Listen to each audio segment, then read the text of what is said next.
1964 का समय, जब रामेश्वरम को तमिलनाडु से जोड़ने वाला ऐतिहासिक पंबन ब्रिज तूफान से तबाह हो चुका था और एक समय 1980s में दिल्ली की पॉपुलेशन तेजी से बढ़ रही थी, सड़कें ट्रैफिक से भर चुकी थी और पोल्यूशन आसमान छूने लगा था।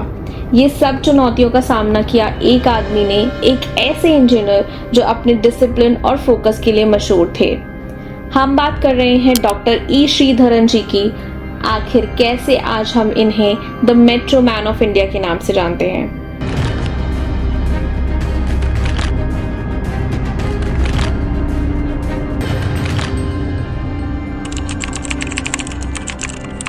श्रीधरन जी का जन्म 12 जून 1932 को केरला के छोटे से गांव कारुकापुथुर में हुआ।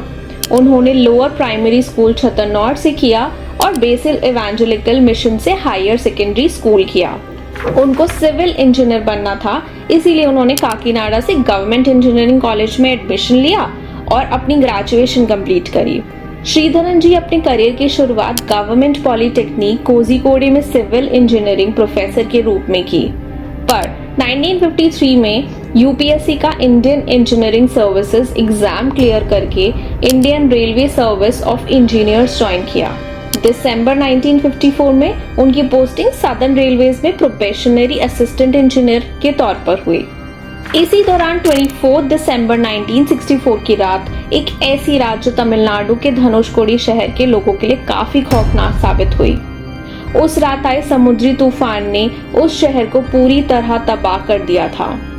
समुद्री लहरों ने रामेश्वरम को तमिलनाडु से जोड़ने वाले लगभग 2500 मीटर के ऐतिहासिक पंबन ब्रिज को भी अपने साथ बहा ले गई थी।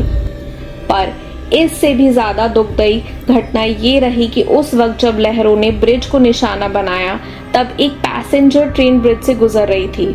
वो पूरी की पूरी ट्रेन लहरों के साथ समुद्र में समा गई।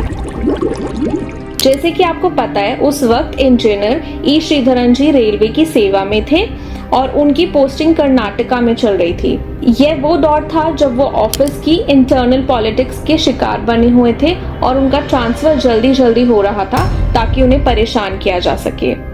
इसी उथल पुथल से परेशान श्रीधरन जी ने बेंगलुरु में रेलवे के चीफ इंजीनियर के प्राइवेट सेक्रेटरी टेक्निकल की पोस्ट भी मंजूर कर ली थी।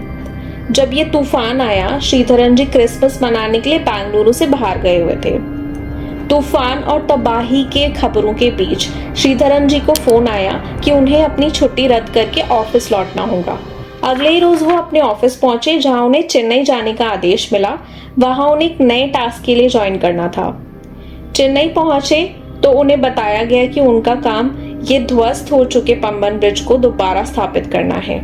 इस काम को पूरा करने के लिए उन्हें 6 महीने दिए गए थे और ध्वस्त पंबन ब्रिज को दोबारा खड़ा करना वैसे ही काफी मुश्किल था, पर यहाँ तो चुनौती ये थी कि मुश्किल काम को 6 महीने में पूरा करना था। श्रीधरन जी की मुश्किल तब और बढ़ गई जब उनकी अगली मीटिंग बड़े अफसरों के साथ रखी गई।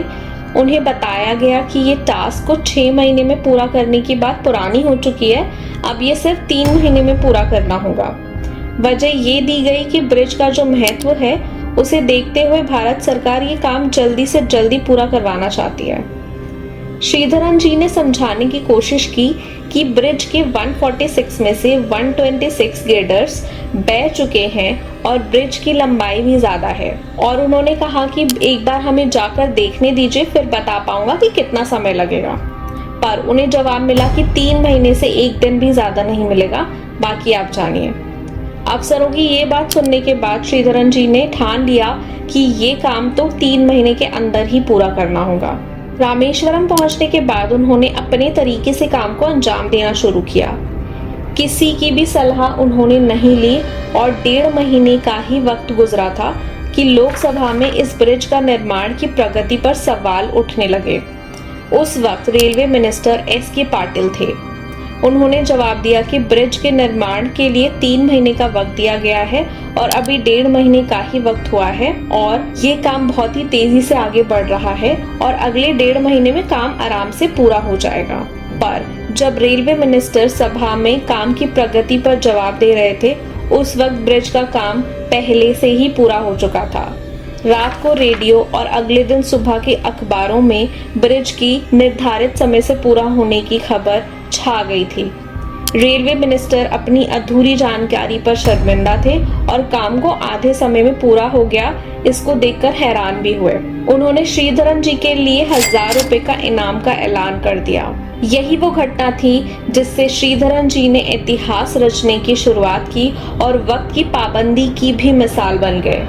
इसके बाद उन्होंने हर मुश्किल टास्क दिया जाने लगा और हर बार वो अपने काम को कामयाब होते नजर आए। 1970 में उन्हें कोलकाता मेट्रो की योजना का जिम्मा दिया गया, जिसे उन्होंने सफलता की मंजिल तक पहुंचाया। फिर उन्हें कोचीन शिपयार्ड में काम करने का मौका मिला, जो अपनी डीले के लिए मशहूर थी। एमवी रानी पद्मिनी वेसल को उसी 1964 के सेम तूफान से डैमेज होकर फंस गया था। उसका काम बहुत देर से चल रहा था, लेकिन श्रीधरन जी यहाँ पे भी उन्होंने चमत्कार करके दिखाया। उन्हें 1990 में रिटायर होना था, लेकिन उनकी ज़रूरतों को देखते हुए सरकार ने उनकी रिटायरमेंट कैंसिल कर सेवाएं जारी रखी और उन्हें कोंकण रेलवे का चीफ मैनेजिंग डायरेक्टर बना दिया। उन्हीं के नेतृत्व में खास कोंकण रेलवे परियोजना अंजाम तक पहुंचाई गई और वो भी विद इन डेडलाइंस में। 1995 में इनको जिम्मा दिया गया दिल्ली मेट्रो का और यहाँ से शुरू होता है एक नया दौर डिसिप्लिन और टाइम बाउंड डिलीवरी का। पहला फेज रेड लाइन से स्टार्ट हुआ, जिसमें शादरा से 30 हजारी तक का कंजेस्टेड एरिया में जापानीज टनलिंग मशीन का यूज करके बिना सिटी को डिस्टर्ब किए काम किया गया। सेफ्टी और क्वालिटी पर फोकस करते हुए वर्कर्स को जापान में ट्रेनिंग भी दी गई और डीएमआरसी ने एक नए हाई स्टैंडर्ड्स सेट किए। 2002 में पहली मेट्रो लाइन लॉन्च होने पर लोगों ने एक मॉडर्न और क्लीन दिल्ली का एक्सपीरियंस किया। पब्लिक का सपोर्ट मिलते ही एक्सपेंशन शुरू हुआ। फेज 2 और 3 में मेट्रो नोएडा, गुड़गांव, गाजियाबाद तक पहुंचा। 2011 में रिटायर होते वक्त डॉक्टर ई श्रीधरन जी ने एक ऐसी लेगेसी छोड़ी जो आज भी मेट्रो मैन ऑफ इंडिया के नाम से जानी जाती है। उनका मंत्र टाइम इज मनी ने दिल्ली मेट्रो को एक टाइम बाउंड और कॉस्ट एफिशिएंट प्रोजेक्ट बनाया। 2001 में पद्मश्री और 2008 में पद्म विभूषण से सम्मानित किया गया इनको। इसके अलावा भी इन्हें कई अवार्ड्स मिले। तो जब भी आप किसी मेट्रो में सफर करें, याद रखें उस विजनरी इंसान को, डॉक्टर ई श्रीधरन जी, जिन्होंने भारत में इंफ्रास्ट्रक्चर के नए स्टैंडर्ड सेट किए। दोस्तों, अगर वीडियो अच्छी लगी तो चैनल को ज़रूर सब्सक्राइब कीजिए और अपने दोस्तों के साथ ज़रूर शेयर करिए। मैं लेके आऊँगी नेक्स्ट वीडियो एक इंटरेस्टिंग टॉपिक पर। Bye bye.